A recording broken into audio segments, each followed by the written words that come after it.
I have a crazy statistic for you.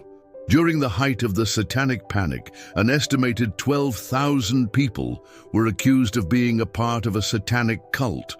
Of those accused, 40% were women and 60% were men.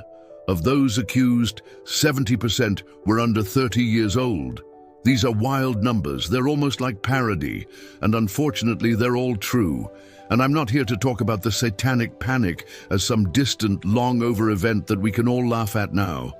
The Satanic Panic didn't end. It was never real. It's still happening. We just don't hear about it as much anymore because most news outlets have moved away from reporting on these ridiculous cases. That's why I'm making this video, to put the spotlight back on and hopefully put an end to these ludicrous claims once and for all.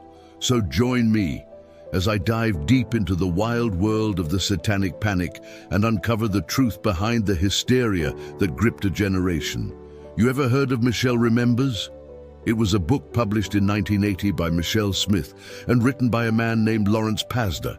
The book is about a woman named Michelle who joins a satanic cult after she's abused as a child and then has her memory repressed until she meets a psychiatrist who helps her recover them. That's when she remembers everything, including ritualistic abuse, orgies, the murder of children, and many other horrifying things. This story sounds absolutely insane, but even more insane is that this book became a massive hit. It spent 4 years on the New York Times bestseller list and was eventually adapted into a movie. The story's popularity exploded in the early 1980s, when it was used as evidence for recovered memory therapy, a form of psychotherapy that involves digging into one's subconscious mind to uncover repressed memories of trauma. At the same time, researchers uncovered the link between childhood abuse and repressed memories, which opened the floodgates for false allegations. People began coming forward with unbelievable stories of ritualistic abuse at the hands of satanic cults, leading to what became known as the Satanic Panic. The Satanic Panic was a period of mass hysteria in the United States that took place between the 1980s and the 1990s, when people began to believe that satanic cults were everywhere and were running rampant across the country. They believed these cults were abusing children, conducting human sacrifices, and even using children in pornographic films. Now let me be clear, satanic cults do exist. There are thousands of them.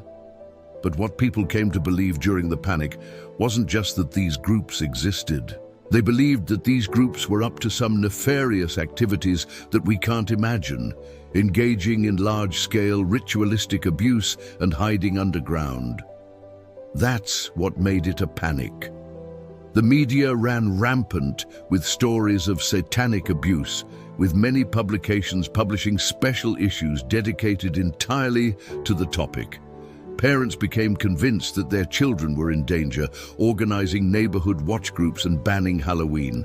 Law enforcement got involved too, forming task forces to hunt down these cults and bring the members to justice. And while some of these groups did engage in illegal activities, most were just practicing their religion.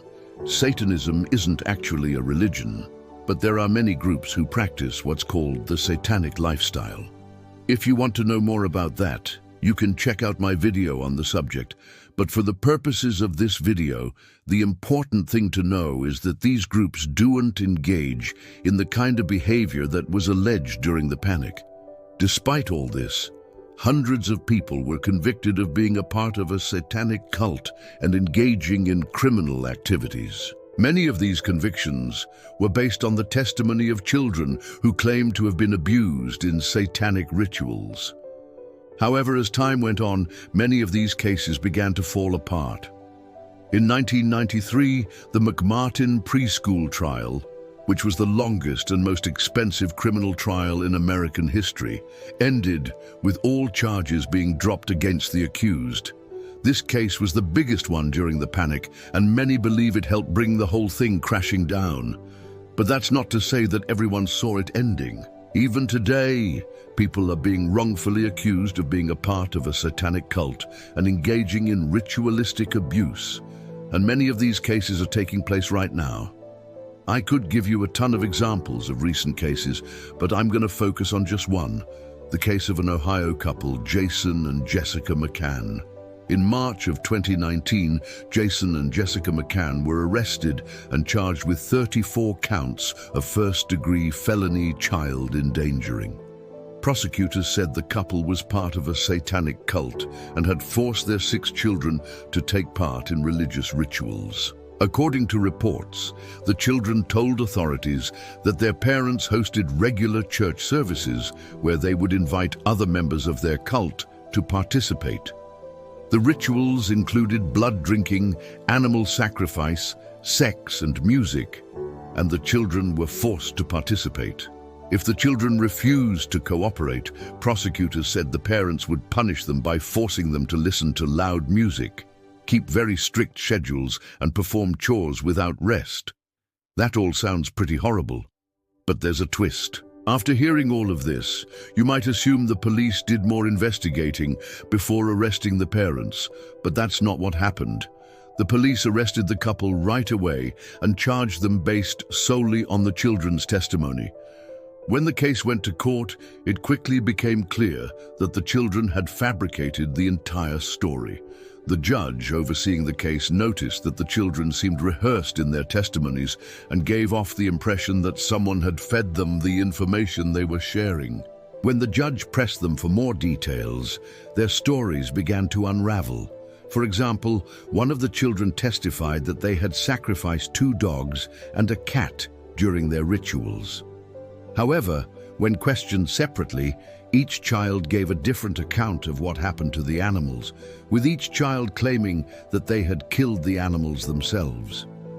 No veterinarian or animal rights group had any record of the sacrifices, and no remains were ever found.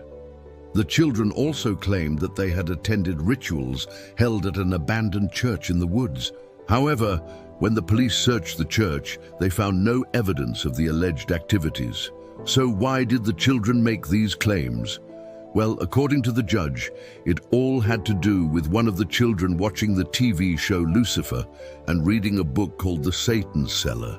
The children became fascinated with Satanism and decided to make up the story of the satanic cult in order to imitate what they had seen on TV and read in the book. The judge dismissed all charges against the parents and ordered the children to undergo psychological testing to determine if they needed treatment. This case is just one example of the kind of ridiculous allegations that are still being made today. People are still trying to bring down satanic cults that don't exist and ruining the lives of innocent people in the process. It's hard to say exactly what's behind these allegations. Some people genuinely believe that satanic cults are among us, while others seem to be doing it for attention or to simply ruin someone's life. Whatever the motivation, the results are always the same.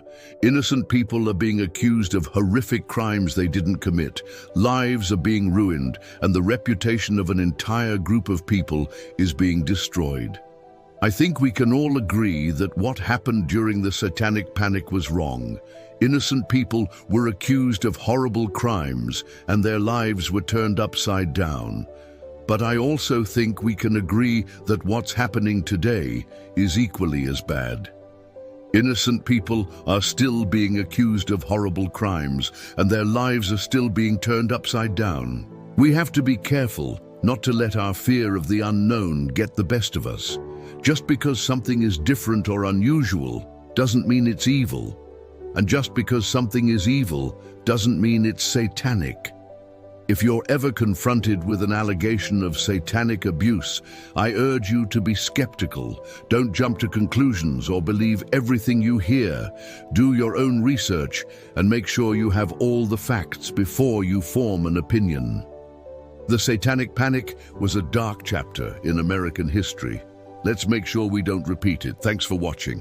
What are your thoughts on the Satanic Panic? Let me know in the comments below. And if you're interested in learning more about the Satanic Panic, I highly recommend checking out my video on the subject.